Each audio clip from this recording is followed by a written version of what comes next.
Yeah, this was a good old-fashioned butt whooping. It was one of those games where they just, man, they stuck to their game plan. They ran their offense fluently. They got it from side to side. End of the shot clock, number 22 made some incredible shots. And they just ran their offense, man. They just did what they had to do to win the game, and everybody was unified. And I have a lot of respect for the program. Obviously, what happened last year to them, only winning 2 games all year and no games in conference, to come back this year locked and loaded with a new staff and new players, they did a phenomenal job. But I will say that I love my team, and I think we're going to really learn from this. All losses aren't losses. Coach, you tied the game up at 25-25, and then they went on a run, and you guys never recovered at the end of the first half. What happened at the end of that run when they started to run that you weren't able to catch back up with them? One-on-one ball and turnovers. You know, we talked about them swarming the ball. One of the things we do poorly is we get in too deep trying to make the play ourselves and not draw to kick to another guy. And we do it beautifully in practice, but it seems like when the game started, that's why we started doing like musical chairs. Guys that weren't doing it, we had to get them out and put another guy in. That's the first game we've had to do that because of the way that their style of defense was. They double-teamed the post on the baseline. Every time you drove, you saw 3 numbers. The guy that was guarding you and 2 other guys in help. And we had people open, but because of the way the defense came, they just weren't making that play. And I'll have to take the blame for that because we just have to be able to make that play, and that's all on me. How much of your team's one-on-one play and turnovers tonight would you say is due to your group's youth, or in the fact that they're still getting used to each other? I can't make any excuses because we know what to do. You know, we've been well versed in moving the ball from side to side. To answer your question, I just think it's just bad basketball overall from everybody, not just the youth, just from everybody. You can't go one-on-one on this level. Teams load up, we understand that. And we just have to do it. I have to do a better job as a coach on getting it done the right way. In the games, we're getting it done in practice, but when the game starts, it kind of goes out of the window, and that reflects on me. Coach, you said all losses aren't losses. Mm-hmm. What do you hope your team gains from tonight? That everything has to be serious, that everything has to be together and not one-on-one. I mean, we tried that in the Virginia Tech game and kind of got away with it. And the way that Iowa State was playing, I saw that wasn't going to work. But I was pretty sure that we were going to get into the middle of the paint, kick it to an open teammate, and then get back out on the other side. And we just never did that all night. It was like I was in shock just watching that. We just kind of still tried to go one-on-one, 1 against 3.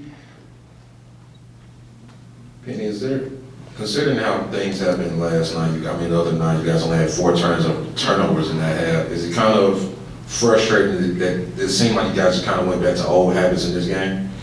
Well, we've never really let go of the old habits. We keep trying to play individual ball, man. It just doesn't work. And I think tonight they understand that because I'm hearing the chatter in the locker room now. It took for this loss for them to understand. They think that we're going to just walk on the court and beat people because we have. And then you got a 17-year-old and a newly turned 18-year-old that doesn't understand that you can't take people lightly, and that comes from the veterans letting them know, hey, we got to play, and our veterans have been doing a poor job of being leaders in that from that aspect, and again, that falls back on me at the end of the day.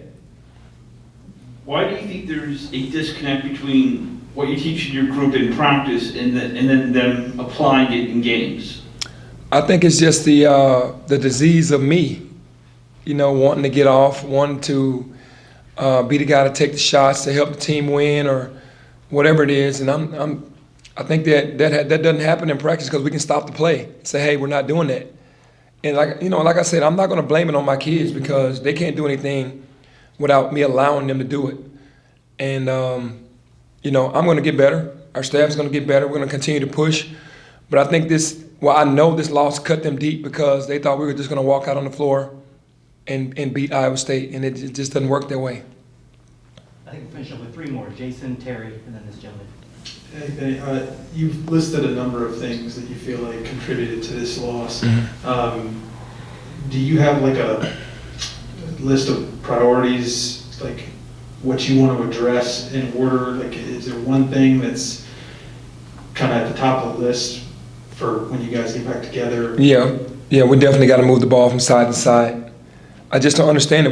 We just got to move the ball from side to side and move ourselves. It seems like when it gets to everybody's hand, each person feels like they have a mismatch, and each person tries to drive the ball. I can see if you're driving the ball to make a play. So the first things first, before we go to Georgia, is we're going to get some movement with the basketball. It doesn't matter what you run because they ran the same offense we ran, for the most part. And when we went to it, they switched properly, were physical. When they ran it, we looked discombobulated, and we practiced against it all the time. We knew exactly what they were running. And at the end of the shot clock, they just ran a high ball screen or a one-on-one and got the edge on us there. How much of that do you think is the sort of, I guess, not lack of a lead guard, but, just sort of the buck committee thing? Obviously you would love to have a lead guard that's controlled, that's solid, and Alex does that for the most part defensively. And as a group, I thought collectively we'd be able to handle it offensively, because we're a pretty good defensive team. Offensively, we've been struggling since game one. And hadn't pushed with the turnovers that we were forcing early, and we weren't getting over 100 points. It was concerning. And then you get into a game like this, and you don't move the ball. The way our offense is set, it's kind of like a positionless offense. It just kind of moves from side to side. And at the end of the shot clock, you got the ball in your best player's hands, and we just got to make those plays.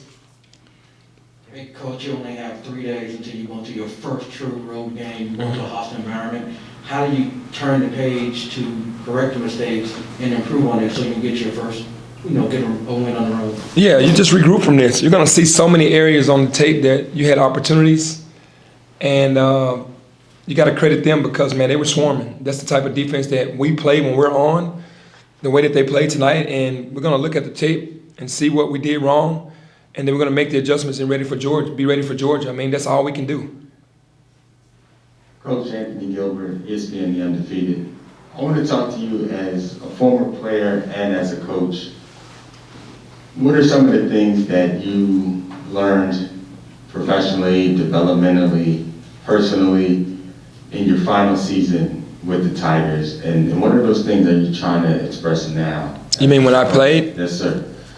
My last year was we lost the first round of the NCAA, and the year before we went to the Elite Eight. So the difference between those two teams was just being together.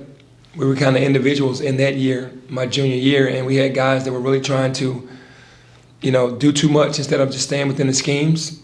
And that's what I learned. And then personally, you got to know that to win, you got to do it together. That's what I learned when I was in college. And it's the same thing now as a coach. They don't believe it because there's so much social media. There's so much hype on teams that are in the top 10. There's so much extra media availability when you're doing well, and everybody starts to see either I'm doing what I'm supposed to do and I need to continue to do it, or if I'm not getting enough, then I need to do more. But it's never the mindset of doing it together. It's almost like they want to do it by themselves, and we'll learn from this. I'm built for this. I'm built for opportunities to get better. I've been here before in games like this. It sucks, because I felt like we were really prepared for this game. And when the game started, they showed who was more prepared. And I just we're going to get back and do the same things we've been doing, but we're going to stress certain things. The non-negotiables are non-negotiables now. It doesn't matter what group is on the floor. We just got to get the group on the floor that's going to have some chemistry and that's going to move the ball. And then we can get the ball. If we don't score in that first 15 seconds, get the ball into a high ball screen, get downhill and make plays for each other. And I think we'll be okay.